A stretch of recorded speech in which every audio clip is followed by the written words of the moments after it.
And finally, new rule, happy Thanksgiving. I can't believe that even that now is a political issue. It is a real shame what's happened to this holiday, which used to be all about the good F's, food, friends, family, football, fun. And now it's fuck you. You're not even invited because you voted for the wrong person. I'm so tired of liberals ghosting half this country. Conservatives do it too, but not nearly as much. Look, whoever's doing it, it's got to stop, because we're at a point now where politics has broken up more families than letting your wife see your phone.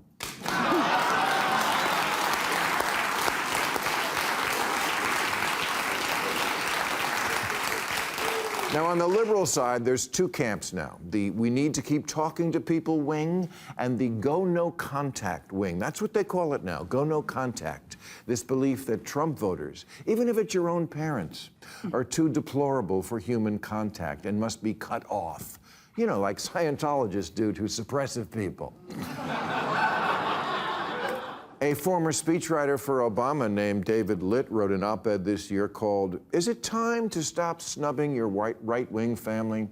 where he admitted he'd had a change of heart, and that was the wrong approach. So, of course, then the woke wing tried to banish him for breaking ranks on their policy of hating people who don't agree with you on everything, because what fun is life if you're not cutting somebody off?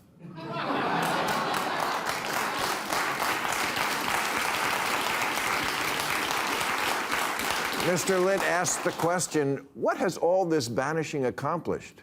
Oh, I know. A second helping of MAGA, that's what. Molly McNerney, Jimmy Kimmel's wife and head writer, went public on this topic recently, so I feel it's fair to comment respectfully in public.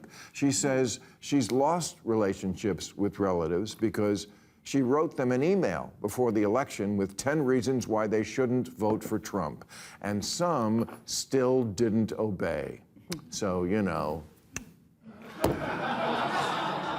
10 reasons. I could think of 100. But I would never present it to someone as an ultimatum. Ultimatums don't make people rethink their politics, they make them rethink you.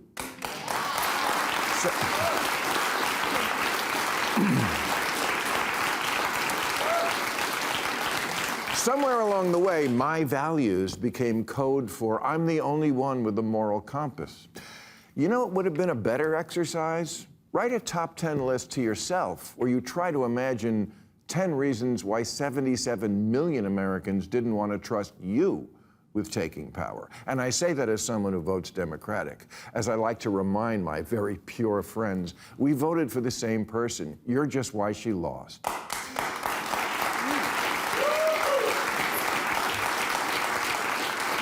Can we please try to remember, especially at this time of year, that most people don't decide their politics. They inherit them. It's about where you grew up in America, what your parents taught you, your life experiences, your religion.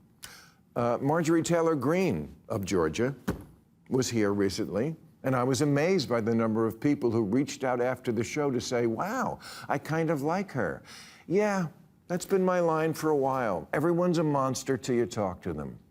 On our overtime segment that night, someone asked about the alien spaceship. Maybe you've been reading about it, the 3-1 Atlas comet that's headed to Earth and will arrive on December 19th to wipe out all life as we know it.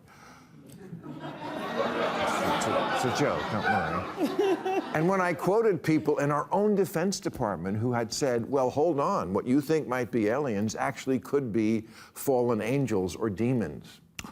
Marjorie agreed, saying, absolutely. She said, I'm a Christian conservative, angels and demons, that's what we believe. Okay, I think that's nuts. But you know what? So is this a girl or a boy? I can't tell by its penis.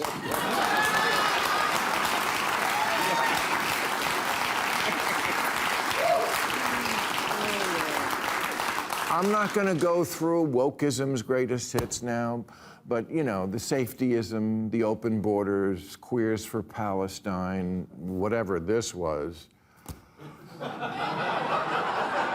I mean, I could go on, really. There's a lot of stuff. The other side has their top 10 list, too, and some of it's pretty hard to argue with. And I know the President of the United States called a woman piggy this week, and you're a better person than me because you hate it more than I do. But I hate it, too, really, as well as 1,000 other things about the Trump administration I never stop pointing out on this show. But I'm an adult, and in the real world, there's some people you just can't stop talking to, like your spouse or partner after a bad fight, tempting as that is.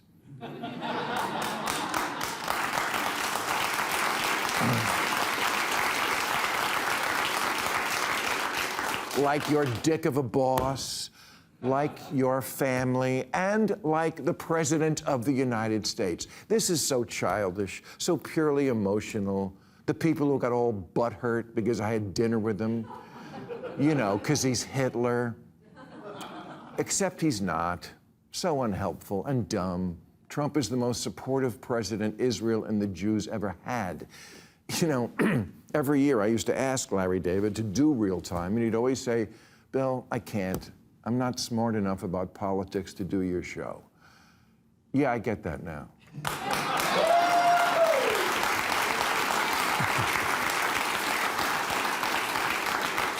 Because there is no argument here. There's just the sugar rush that the no-contact people get from never coming in second in a I hate Trump the most contest. Really? That's your strategy, to go full high school?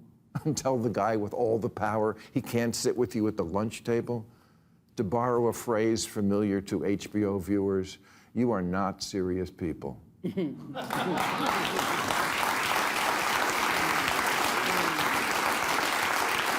I mean, what exactly is the argument? That by talking to Trump, I'll elevate him? Oh my God, don't tell me he could become president. Well, I guess Ma'am Donnie is going to elevate Trump because he went to the White House today, and look who's getting along now.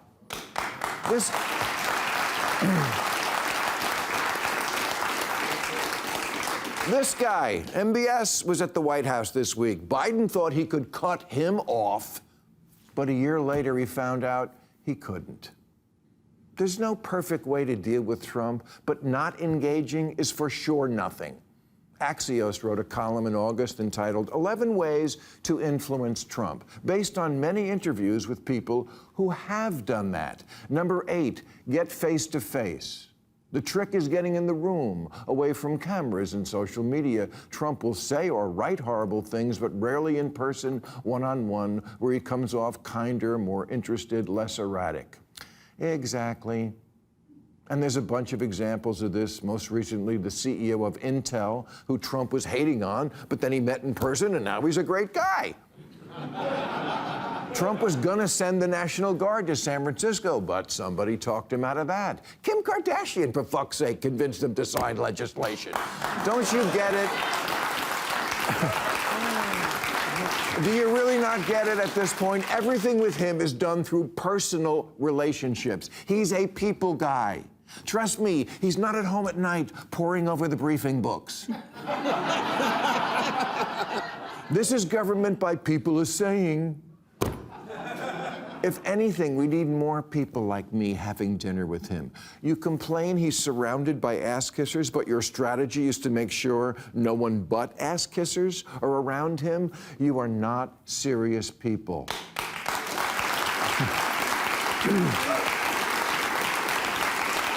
Hey, Rachel Maddow went to Dick Cheney's funeral yesterday. We can do this, people. It's Thanksgiving. Do yourself a favor, get over yourself, and go have it with your family.